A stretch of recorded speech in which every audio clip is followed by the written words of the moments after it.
नमस्कार, कप्पीज रेसिपीजमध्ये आपलं स्वागत आहे। आज मी इथे रेसिपी नाही दाखवणार आहे। हा पहा तवा किती स्वच्छ आहे। ट्रायपॉडचं रिफ्लेक्शन सुद्धा त्या तव्यामध्ये दिसते। तर हा तवा एवढा स्वच्छ कसा झाला ते तुम्हाला दाखवते। हा पहा एवढा खराब होता तो तवा। मी थालीपीठ करून घेतलं होतं।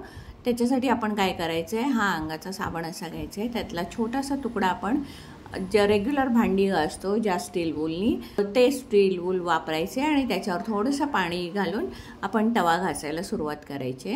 हे पहा हळूहळू तवा दिसतोय तुम्हाला साफ होताना।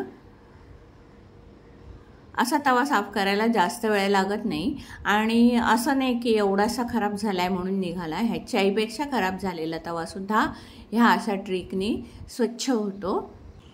आणि हा तवा घासताना मी तव्याखाली जी लादी घेतली आहे ती लादी घेण्याचं कारण म्हणजे आपण ओट्यावर भांडी घासतो तर भांड्यांचे स्क्रॅचेस त्या ओट्याला पडतात, त्याच्यामुळे ही लादी ठेवली आहे खाली। त्याच्या अजून थोडासा आपण साबण घेऊया।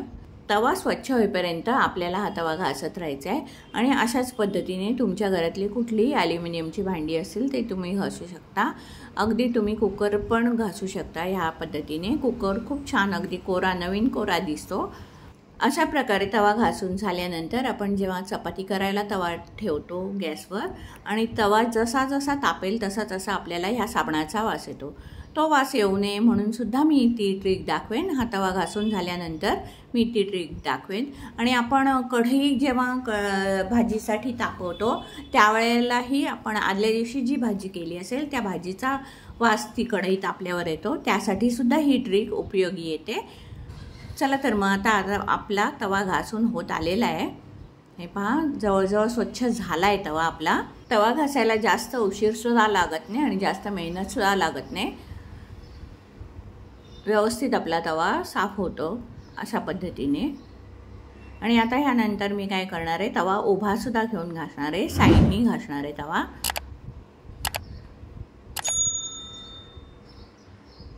आणि ह्या तव्याला ह्या व्हिडिओला जेवढा वेळ लागला आहे तेवढाच साधारण वेळ लागलेला आहे, जास्त वेळ लागलेला नाही आहे। चला तर आपला तवा आता घासून झाला आहे। घासून झाल्यानंतर आता मी तवा धुवून दाखवते।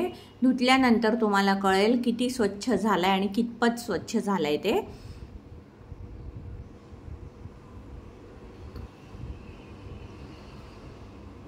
हे पहा तवा धुतल्यावरती तव्यावरती पाणीसुद्धा राहत नाही आहे।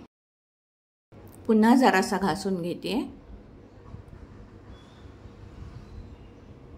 हे बघा इथे तव्यावर पाणी अजिबात राहत नाहीये, एवढा स्वच्छ झालाय तवा।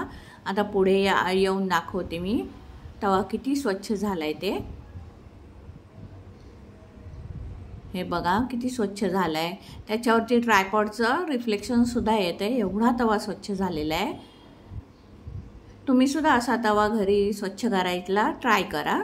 ते बघा रिफ्लेक्शन किती सुंदर दिसतंय।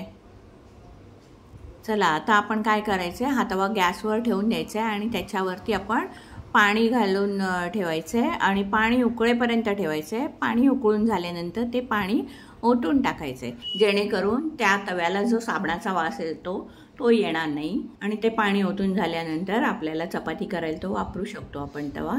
ही पद्धत आपण कढईचा स्मेल घालवण्यासाठी सुद्धा वापरू शकतो। चला तर मग कशी वाटली तवा साफ करायची ट्रिक आणि स्मेल घालवायची ट्रिक? आवडली असेल तर लाईक करा, शेअर करा आणि माझ्या चॅनलला सबस्क्राईब करायला विसरू नका। धन्यवाद।